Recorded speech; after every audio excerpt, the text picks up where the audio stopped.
पहली बात तो कोई किसी भी धर्म का यात्रा निकाले उससे हमें कोई परहेज नहीं, लेकिन हिंदू राष्ट्र की मांग को लेकर के अगर कोई यात्रा निकाली गई है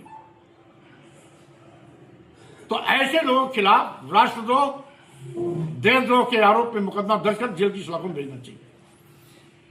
जब 1947 आजादी के बाद भारत संप्रभु राष्ट्र बन गया, भारत का अपना संविधान बन गया, देश बंटवारे की कोशिश क्यों?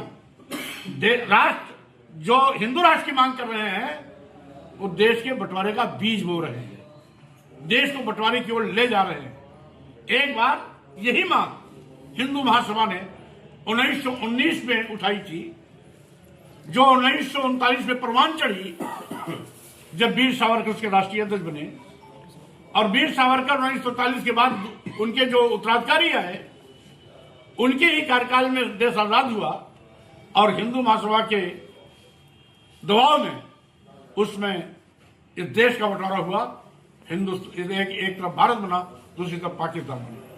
आज फिर हिंदू महासभा के तर्क पर छतरपुर के बाबा बागेश्वर हिंदू राष्ट्र की मांग करके फिर देश को बंटवारे की ओर ले जा रहे हैं।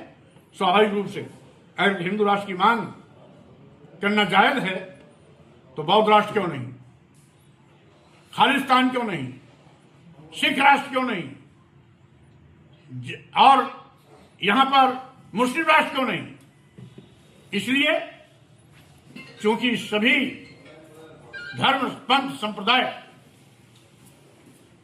से बड़ा देश है, इसलिए किसी भी धर्म, पंथ, संप्रदाय को देश के अस्तित्व के साथ खिलवाड़ करने की छूट नहीं मिलनी चाहिए। जो भी देश को कमजोर करने की कोशिश करता है, देश को बंटवारे की ओर ले जाना चाहता है, देश के बंटवारे का बीज बो रहा है, उसके खिलाफ कड़ी से कड़ी कानूनी कार्रवाई करते हुए जेल के सलाखों में देना चाहिए। ऐसे लोगों को राष्ट्रद्रोह का मुकदमा दर्ज होना। हिंदू धर्म और हिंदू राष्ट्र को लेकर कि बागेश्वर धाम के ऊपर कार्रवाई होकर जेल के अंदर, सलाखों के अंदर बंद किया जाना चाहिए। इसके पहले भी आपकी जो बयान आए हैं, चाहे रामचरितमानस को लेके हो, हिंदू देवी देवताओं को लेके हो, और अभी आपने उसके लिए भी कहा है हिंदू धर्म से रिलेटेड कि उसमें से सुधार करके रामचरितमानस को दोबारा से लिखा जाना चाहिए। तो आप क्या हिंदू धर्म में विश्वास नहीं रख रहे हैं, या एक वर्ग विशेष को साधने के लिए इस तरह के जो है हिंदू विरोधी जो बयान दे रहे हैं, जिससे बराबर आप सुर्खियों में बने हुए हैं? पहले तो ये बताइए आप क्या चाहते हैं? मैं आपका इसमें तो मानस की बात हुई नहीं, इसमें नहीं, ये 2 साल पहले की बात हुई।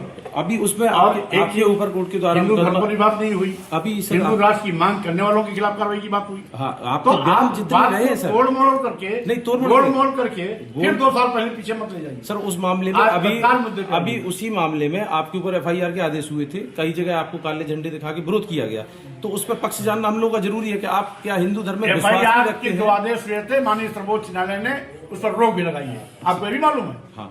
और एक चीज, दूसरी चीज, जो भी शक्तिशाली होता है लोग उसको काले झंडे दिखाते हैं, नहीं, इसलिए मैं उसको अन्यथा नहीं लेता हूँ।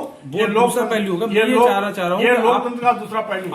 आपके बयान जो रहते हैं वो ज्यादातर हिंदू धर्म या हिंदू ग्रंथ जो है उनके खिलाफ रहे, तो आप हिंदू धर्म जानते हैं ना हिंदू ग्रंथ जानते हैं? अच्छा। मैं जब भी बोलता हूँ ढोंग, ढकोसला, पाखंड और धर्म के नाम पर जात विशेष को अपमानित करना, नीच कहना, अधम कहना, देश की महिलाओं, दलितों, आदिवासियों, पिछड़ों को अपमानित करना, ये धर्म नहीं। रामचरितमानस में जो लिखा गया है, मतलब आपने उसमें कहा है कि संशोधन करके उसको फिर से लिखा जाना चाहिए, तो क्या आप रामचरितमानस जो लिखा है उसको नहीं मानते? मैं नहीं मानता। ये अगर किसी दलित, आदिवासी, पिछड़े को गाली दी जाती है वो धर्म नहीं हो सकता, और इसके लिए मैंने प्रधानमंत्री, राष्ट्रपति को भी पत्र लिख के भेजा है, ऐसे हवा में नहीं बोला। इसीलिए जिस रामचरितमानस में जय बड़ाधम तेल कुम्हारा सुपच किरात कोल कलवारा, यानी जाति सूचक शब्दों को लेकर अधम कहा गया हो, ढोल गंवार शूद्र प्रश्नारी सकल ताड़ना के अधिकारी, देश की समस्त महिलाएं और शूद्र मारने पीटने के पात्र बताए गए, जहां दलित पूजा ही विप्र सकल गुणहीना और पूजन शूद्र गुण ज्ञान प्रवीणा, ये दोहरा जो मानदंड है ये धर्म नहीं है। और राम की बात करते हो, राम का एक आदर्श था जो हिलने के झूठे बैर खाए थे, निषाद को गले लगाया। बाबा तुलसीदास तो कल पैदा हुए थे, राम जी तो हजारों साल पहले पैदा हुए थे।